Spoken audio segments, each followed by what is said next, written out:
Quero convidar você, através da mensagem dessa noite. A mensagem da nossa noite é graça escandalosa. A graça escandalosa do Senhor. E o texto que nós vamos usar nessa noite se encontra no livro do profeta Oséias. Se você está com a sua Bíblia, quero convidar você a abrir ela no nome de Jesus, em Oséias capítulo de número 11, ou você pode também acompanhar pela projeção, Oséias capítulo de número 11. E a palavra do Senhor nos diz, no verso de número 1, quando Israel era menino, eu o amei, e do Egito chamei o meu filho. Quanto mais eu os chamava, tanto mais se afastavam de mim. Sacrificavam a Balaíns e queimavam incenso a imagens de escultura. Mas fui eu que ensinei Efraim a andar, tomei-os nos meus braços, mas eles não entenderam que era eu que os curava. Atraí-os com cordas humanas, com laços de amor.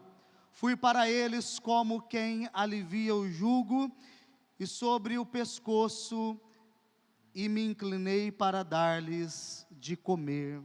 Amém e amém. Se você pode, feche seus olhos mais uma vez, vamos orar no nome de Jesus. Pai, nós nessa noite louvamos e glorificamos o teu santo nome. Até aqui, Senhor, nós nos reunimos como teu povo, celebramos, cantamos ao seu santo nome, glorificamos e sentimos a tua presença. Aqui nós celebramos e nos alegramos, ó Pai, por cada ato desse culto, Senhor, pela oportunidade de servir o Senhor com os nossos dízimos e ofertas, por celebrar, Pai, aqueles que completam mais um ano de vida e de casamento no mês de fevereiro, e também nós celebramos, Deus, a vida, Pai, do Samuel aqui nessa noite. E Pai, neste momento, é o momento no qual nós abrimos a sua palavra, nós a lemos, e nós queremos neste momento, Senhor, ser cheios de Ti, e sermos direcionados por aquilo que o Senhor tem a falar ao nosso coração. Deus, fale, Pai, não cesse, Senhor Deus, a sua palavra. Deus, que a sua palavra, ela possa entrar de tal forma no nosso coração e na nossa mente, a ponto de nos rendermos a Ti, Pai, diante daquilo que o Senhor tem para nós. E assim, Senhor, nós oramos unicamente no nome santo e poderoso daquele que vive e reina para todos sempre, o nosso Senhor Jesus. Amém e amém. Glória a Deus. Queridos, no mundo de hoje, tudo tem um preço, não é verdade? Você vai comprar um carro, tem preço. Você vai comprar um celular, tem preço. Para você ganhar respeito, é necessário você conquistá-lo. Para você ser amado, é necessário você ser desejado. E neste mundo onde tudo tem preço, nós nos deparamos com o amor e com a graça de Jesus que paira sobre a minha e a sua vida. E neste mundo onde tudo tem preço, Deus, Ele não espera que eu e você sejamos dignos para que Ele possa nos amar. Ele nos amou primeiro, assim a palavra dele nos diz. E antes de qualquer resposta da nossa parte, a palavra dele diz que a sua graça já nos cercava. A teologia wesleyana, ela chama isso de graça preveniente. Ou seja, antes de eu e você termos o conhecimento do amor de Deus, da graça de Deus, a palavra dele nos diz que o amor dele vai adiante de nós. Ou seja, mesmo que eu e você não demos uma resposta de amor a Deus, Ele já nos amava. Antes mesmo de eu e você anseiarmos, desejarmos pela justiça de Deus, a graça de Deus, ela já opera em nossos corações. É o primeiro toque do Espírito Santo nos tocando para que eu e você possamos nos despertar da nossa morte espiritual. É o Senhor Jesus, Ele nos tocando e iluminando a nossa mente. E sem essa graça, eu e você estaríamos completamente perdidos. Sem essa graça, eu e você não teríamos como ter acesso a Deus. Assim como o apóstolo Paulo, ele nos diz na carta aos Romanos, ele diz assim: não há justo, nenhum sequer, não há quem entenda, não há quem busque a Deus. Ou seja, a corrupção do pecado obscureceu a nossa alma de tal forma, de tal maneira, que se Deus ele não tivesse tomado a iniciativa, nós permaneceríamos longe da presença dEle. Se Deus ele não tivesse tomado a iniciativa de correr atrás de nós, nós ainda estaríamos afastados do Senhor. Antes que você e eu o desejássemos, Deus, Ele já nos desejava. Antes que eu e você pudesse buscar a Deus, Ele já nos perseguia. Antes que nós pudéssemos amá-lo, Ele já nos amava. E isso, querido irmão e irmã, para nós é um escândalo, porque não faz sentido na mente humana um Deus que ama um pecador, que ainda não o conhece, que ainda não tenha sido acessado a presença dEle. E a graça do Senhor, ela é escandalosa, porque a graça do Senhor, ela ofende o orgulho humano. O homem, ele tem em si um desejo da autossuficiência, e nós queremos acreditar que nós podemos merecer o favor de Deus pelos nossos próprios esforços. Nós queremos acreditar que a nossa moralidade, as nossas boas obras, elas se tornam agradáveis e aceitáveis diante de Deus. Mas a graça do Senhor, ela vem para quebrar, para destruir essa ilusão nossa. Assim como Paulo ele nos diz em Efésios: porque pela graça sois salvos, é por meio da fé. Isso não vem de você, isso não vem de mim, isso não vem de nós, mas isso vem por obra de Deus, é dom de Deus, não é as nossas obras. Não tem o que eu possa fazer para acessar a salvação, isso vem da parte de Deus, para que eu e para que você, a gente não se glorie. Então a graça, ela está dizendo para mim e para você, que eu e você, nós não podemos nos salvar. Eu e você, nós não podemos salvar nós mesmos. Desde o mais santo até o mais vil homem pecador, nós todos necessitamos dessa graça. E essa graça do Senhor, ela vem para ferir o orgulho humano. E nós, no nosso pecado, na nossa autossuficiência, no nosso orgulho, Deus ele não espera a nossa iniciativa, mas Ele entra na nossa história, mesmo sem nós compreendermos do seu amor para as nossas vidas.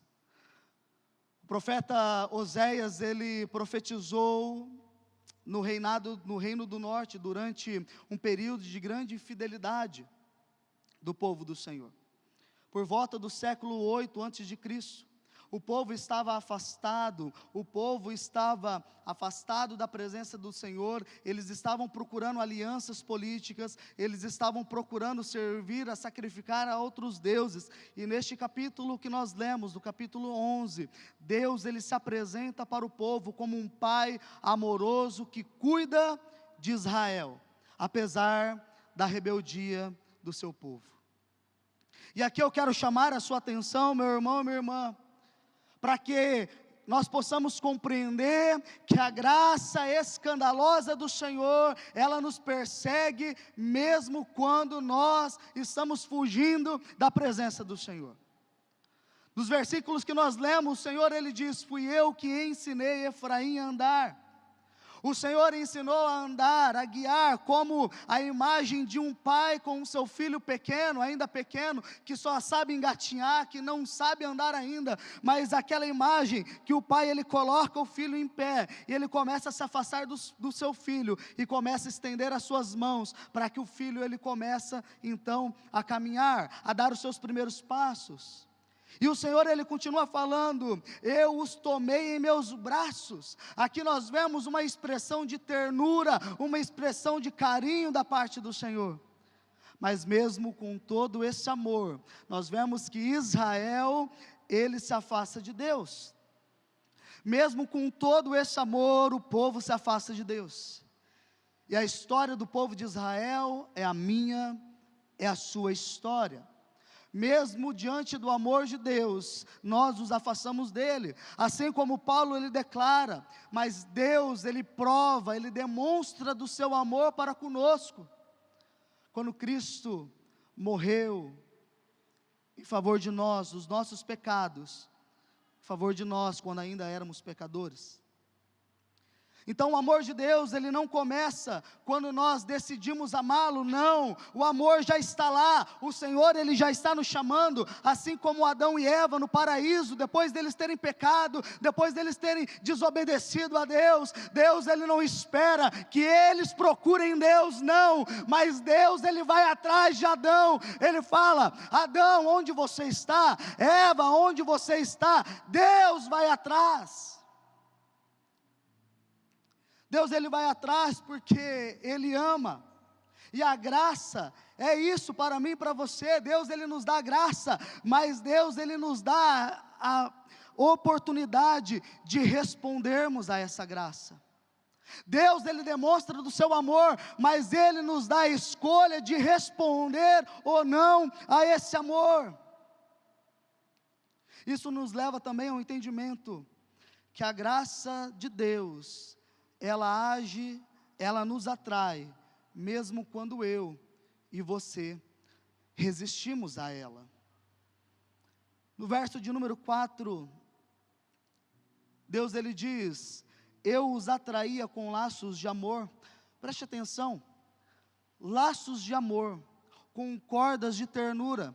Aqui o Senhor ele poderia dizer ao profeta, eu estou correndo atrás, eu estou atraindo o meu povo com correntes de opressão, mas não, aqui ele está dizendo que ele atrai o seu povo com laços de amor, com laços de misericórdia.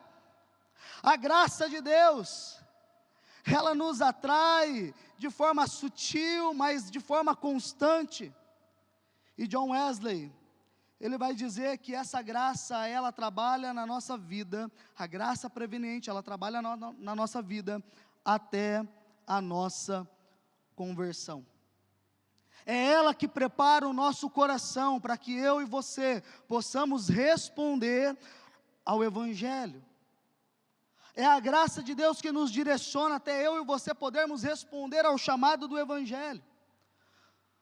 O amor de Deus para comigo, para com você, é um amor incondicional, mas a resposta do homem é livre. Deus amou Israel antes de qualquer mérito, mas Israel escolhe se afastar de Deus, sacrificando para outros deuses.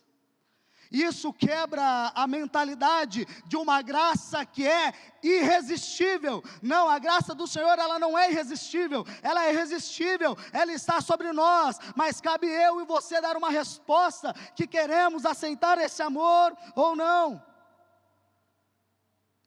Deus ensinou Israel a andar, ou seja, Deus deu a graça a Israel, antes mesmo deles perceberem, mas Israel não reconheceu esse cuidado.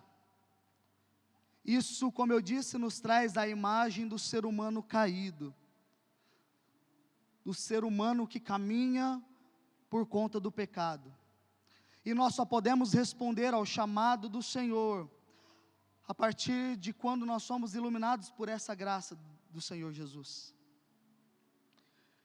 E Jesus, Ele faz uma declaração, Ele expressa isso lá em João 6,44, quando Ele diz assim, ninguém pode vir a mim, se o Pai que me enviou não os atrair.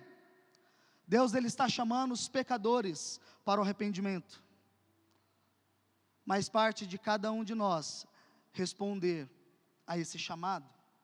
Perceba, não fomos nós que queremos Deus, foi Deus que nos quis. Não foi nós que procuramos Deus, mas Ele que foi ao nosso encontro, Ele que nos atraiu. O filho pródigo, ele só volta para casa porque o amor do Pai nunca deixou de estar sobre ele. A graça, ela é um farol que ilumina o meio da escuridão. A graça é o pastor que vai atrás da ovelha perdida antes mesmo dela perceber o perigo que ela está correndo. Mas há algo escandaloso nessa graça. Há algo que é escandaloso e que nos chama a atenção, porque Deus, Ele não somente nos chama, mas Deus é aquele que nos carrega. A graça de Deus é uma graça que nos carrega quando nós não conseguimos caminhar. Verso de número 3 do que nós lemos: fui eu que ensinei Efraim a andar, tomou-o pelos braços, mas eles não perceberam que fui eu que os curei. Que mensagem linda, que mensagem bonita de ver a mão do Senhor estendida sobre o seu povo, mesmo o seu povo não vendo. Deus ensinando o seu povo a andar, como um pai que segura nas mãos do seu filho ainda pequeno. O Everton ainda, o Samuel, ele ainda tem algum tempo ali para ele querer engatinhar, mas vai chegar a hora, Everton, que você vai pegar as mãos do Samuel e você vai conduzir ele. Vai chegar o dia que você vai entrar com ele, segurando nas mãos dele, até o banco onde você está. É essa a imagem que Deus ele está mostrando para o povo. Mas há um problema. A palavra dele diz que o povo não percebeu. Isso descreve a nossa condição humana. Muitas vezes nós achamos que a nossa caminhada espiritual é mérito nosso. Não, não é. Na realidade, é Deus que nos carrega na nossa vida. É Deus que nos conduz. Assim como a palavra dele nos diz em Isaías: escutem, ó casa de Jacó e todo o remanescente da casa de Israel, vocês que eu carrego desde o ventre materno e que levo nos braços desde o nascimento, até a velhice de vocês eu serei, e ainda quando tiverem cabelos brancos eu os carregarei. Eu os fiz e eu os levarei, e eu os carregarei, e eu os salvarei. Perceba que na nossa caminhada, em todo momento, Deus, Ele é o Pai, Ele é o bom pastor que está conosco, nos caminhando, nos conduzindo, nos fortalecendo, nos dando graça, nos dando sustento, nos dando força, para que nós possamos continuar. Mas a verdade é que até quando eu e você não vamos perceber que na nossa vida Deus está nos carregando? Até quando você não vai enxergar que mesmo na sua vida difícil, Deus Ele está te carregando? Porque essa é a mensagem escandalosa da graça. Jesus que aceitou entregar a sua vida para resgatar você. É essa mensagem escandalosa de Jesus ter aceitado se tornar maldição, para que eu e você pudéssemos ser livrados da maldição imposta pela lei. A maior expressão da graça é a cruz. A maior expressão do amor de Deus é a cruz.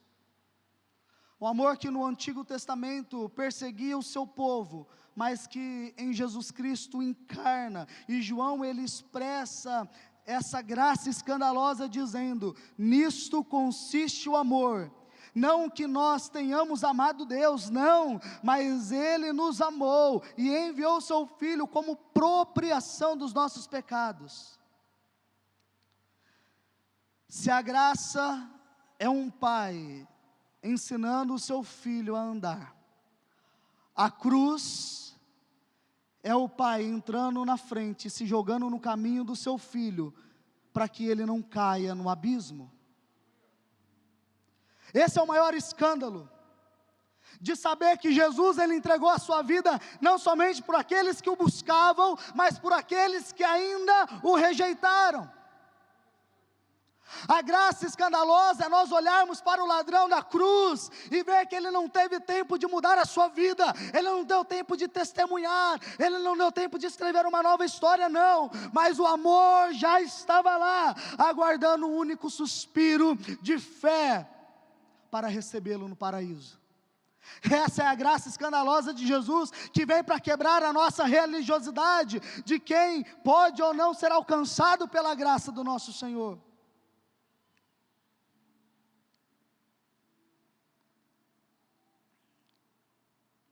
A graça, ela nos salva.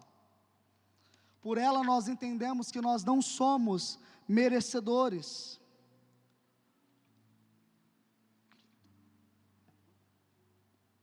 Mas Deus, em sua infinita misericórdia, Ele decidiu nos adotar como filhos, nos salvar. Isso pela graça. O que é graça? É o amor do Senhor que nos acompanha. É a misericórdia dEle sobre nós. Nós estávamos condenados por conta dos nossos pecados, mas pela graça Ele nos resgatou de graça. Mas aqui eu quero chamar a sua atenção a duas coisas. A graça, ela nos salva, mas a graça, ela também nos ensina o caminho da santidade. Pela graça nós entendemos o amor incondicional de Deus, o amor pela humanidade, por todos, um amor sem impor em condições. Um amor que não se baseia no mérito das pessoas para Ele amá-las. Esse é o amor incondicional de Deus. Mas a graça nos ensina sobre o amor condicional de Deus. Deus, Ele enviou Jesus Cristo por amor ao mundo. Deus, Ele olhou para a humanidade e disse: eu amo eles, eu vou entregar o que eu tenho, meu filho unigênito, eu vou entregar o meu filho. Mas a graça também nos revela o amor condicional de Deus, o amor que não tolera pecado, o amor que não tolera desobediência, um amor que não tolera maldade, um amor que não tolera hostilidade, um amor que somente pela fé em Jesus é condicionado. Então essa graça, que ao mesmo tempo, ela nos alcança sem nós termos um entendimento de quem é Deus, e nos leva aos pés de Jesus, é a mesma graça que também vai nos ensinar o caminho da santidade, o caminho do discipulado, o caminho da mudança, o caminho da transformação. Porque aí nós encontramos um amor no qual não tolera pecado, hostilidade, desobediência, maldade. Ou seja, quando nós temos um encontro com a graça de Deus, acontece duas coisas na nossa vida: a salvação e ensino. Ensinar o quê? A renunciar às paixões desse mundo. O que acontece aqui no Evangelho que tem sido pregada a salvação em Cristo Jesus, uma graça que salva, mas tem se esquecido de uma graça que ensina, uma graça que nos leva à maturidade, à perfeição cristã. E essa graça, ela vai nos ensinar a não negociar com os prazeres do mundo, a renunciar tudo, para podermos caminhar em santidade. Aqui eu quero apresentar um gráfico para você, e eu quero que você preste muita atenção nesse gráfico. Essa linha central é a linha da nossa vida, você consegue enxergar?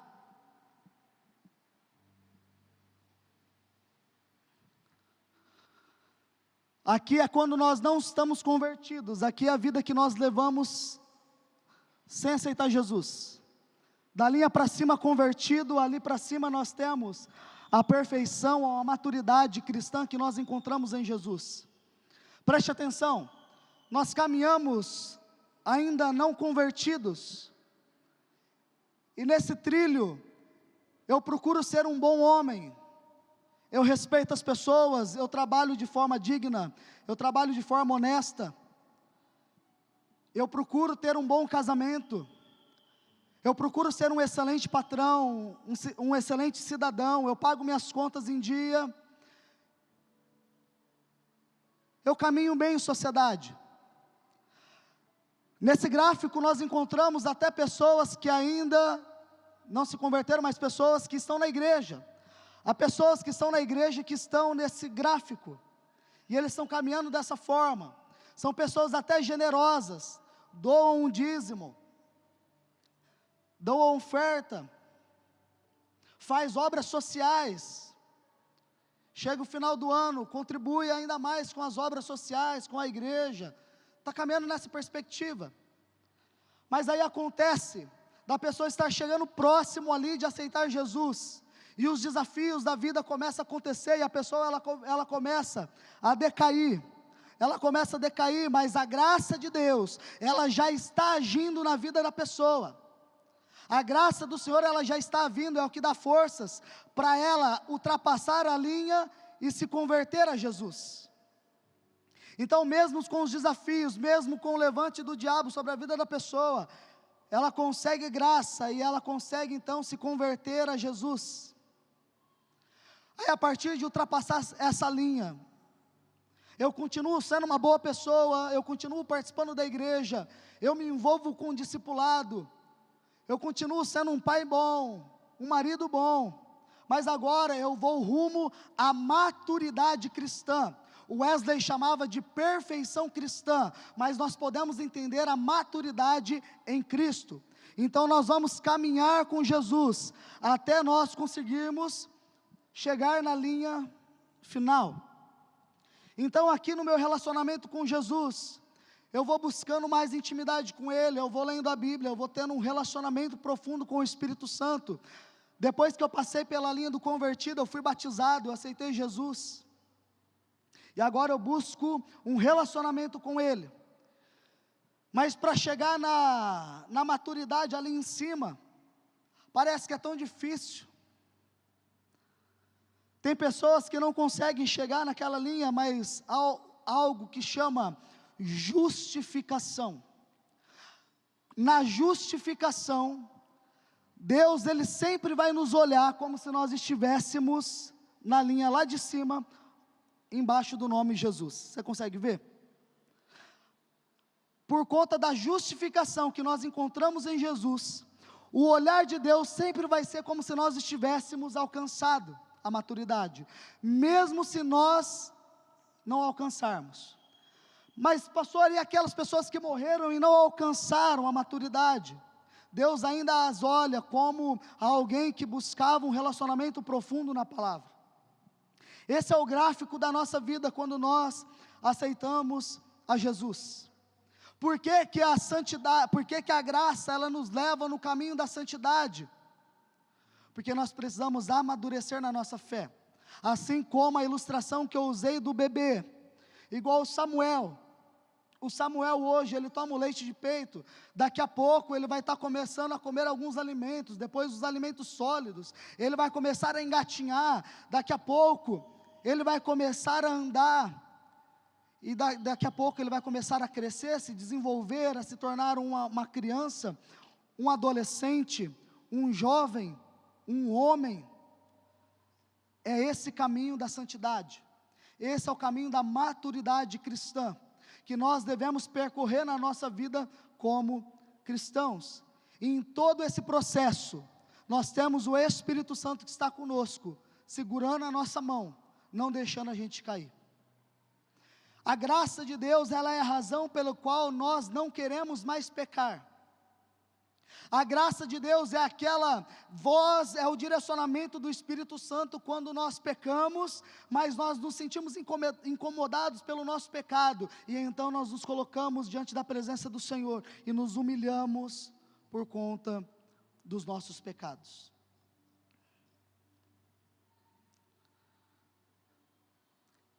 Como todo gráfico tem alguns erros, mas basicamente é o gráfico da nossa vida, a nossa caminhada cristã. Talvez eu estou conversando com alguém que já é convertido, que já passou por essa linha da conversão, do batismo, glória a Deus, aleluia pela sua vida, mas talvez há alguém aqui nessa noite, que ainda caminha na linha de baixo, como uma excelente pessoa, mas que ainda não aceitou Jesus, que ainda não teve uma experiência pessoal com o Senhor. E a pergunta para mim e para você nessa noite é: como eu e você vamos responder à graça de Deus sobre as nossas vidas?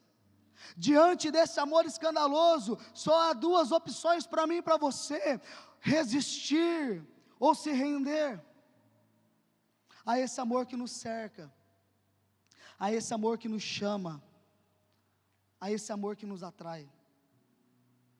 Cabe eu e você olharmos hoje e reconhecer. Talvez você é alguém que está aqui perguntando: será que Deus ainda me quer?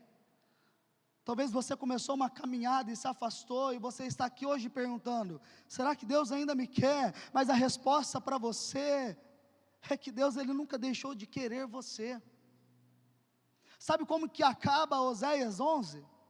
Com a declaração do Senhor dizendo: meu coração está comovido dentro de mim, toda a minha compaixão se acende. É o coração de Deus por nós. Um coração que não se cansa, um coração com uma graça que não desiste de nós. Então, se Deus Ele não desistiu de você, por que você ainda está fugindo dEle? Se Deus Ele não desiste de nós, por que ainda estamos resistindo a essa graça na nossa vida?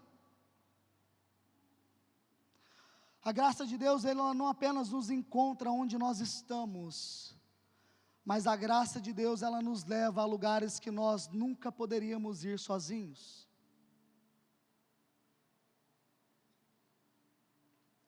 Talvez por muito tempo você tentou negociar com Deus, porque é isso que nós somos ensinados na religiosidade cristã: tentar ser o bom o suficiente, tentar ser o melhor, tentar ser o forte, o mais forte o suficiente, o mais digno o suficiente. Mas a verdade é que a graça, ela nunca foi sobre o que você pode fazer para alcançar o amor de Deus, mas sim sobre o que Ele já fez para alcançar a sua vida.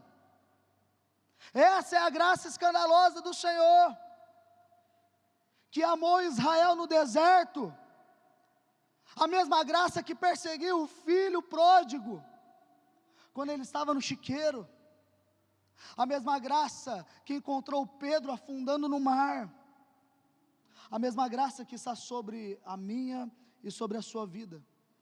Nunca foi sobre o que nós podemos dar a Deus, ou fazer para Deus, mas sobre o que Ele pode, e o que Ele já fez por nós. É a graça do Senhor olhar para aquele ladrão na cruz e dizer assim: ainda hoje, você estará comigo no paraíso. E essa graça, ela não está distante de você, não.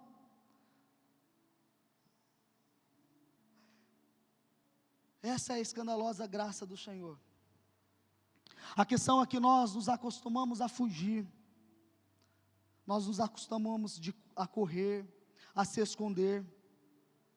Talvez você é uma pessoa que construiu muros em volta do seu coração, acreditando que Deus, Ele só ama quem merece. Mas hoje eu preciso te dizer algo, porque Ele está gritando. Eu preciso te dizer algo: Deus, Ele te ama no seu pior dia, assim como Ele te ama no seu melhor dia.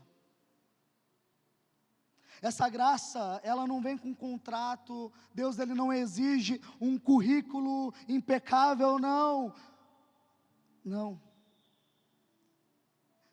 Essa graça, ela não diz que você precisa se consertar para ir até Jesus. Sabe o que nós mais nos deparamos no ministério pastoral? É pessoas que sentem o amor, são envolvidas pelo amor de Deus, mas que olham para nós e diz assim: pastor, eu ainda não vou me entregar a Jesus porque eu não estou pronto. Eu ainda não vou me batizar porque eu não estou pronto, há muita coisa para eu fazer, há muita coisa para eu mudar, mas a graça de Deus, ela não exige que você tome uma decisão antes, uma mudança antes, não. A única decisão é você ir até Deus, é você parar de correr dele e correr para os braços de amor dele. É essa graça escandalosa do Senhor de dizer para você: venha hoje como você está, porque a mudança Ele vai fazer aos poucos na sua vida.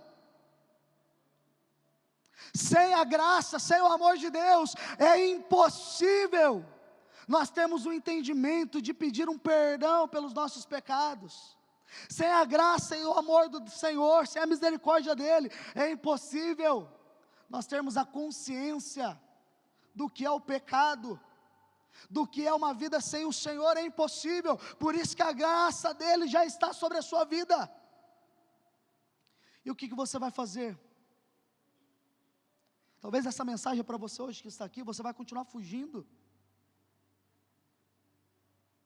Ou você vai finalmente se render ao chamado de Deus? Eu quero fazer uma ilustração antes de eu terminar. Havia um homem que ele morava na rua. Imagine uma história de um homem embaixo da ponte. E de repente algumas pessoas importantes identificam esse homem, encontram esse homem e diz assim para ele: olha, você é o fulano de tal. E ele, muito assustado, ele diz: sim, sou eu. Ele diz: olha, você tinha um tio e ele faleceu, e ele deixou uma herança. Os únicos que constam no documento é um filho dele e você. E esse homem, muito assustado, ele diz assim: não, tá tendo algum equívoco, não sou eu. Não, é você sim, você não é o fulano de tal. Sim, sou eu. Então, há um tio seu que faleceu, e ele repartiu essa herança para o filho dele e para você. E de repente esse homem, ele é conduzido por esses outros homens, por esses advogados, e ele então se encontra com esse filho numa mansão muito bonita. E esse filho, e esse sobrinho, esse primo dele vem com toda alegria, com todo amor, abraça ele e fala assim: meu primo, como é bom ter você aqui, como eu estou alegre. Olha, meu pai, ele morreu, e ele nos deixou uma herança, e parte dessa herança é minha, essa outra parte é sua. Ele nos deixou várias casas, carros, empresas, uma conta muito grande no banco. E ele fala: não, mas eu não quero, eu não sou merecedor. Aí esse primo, ele olha e ele fala: tá, eu sei que você não é merecedor, mas ele deixou para você.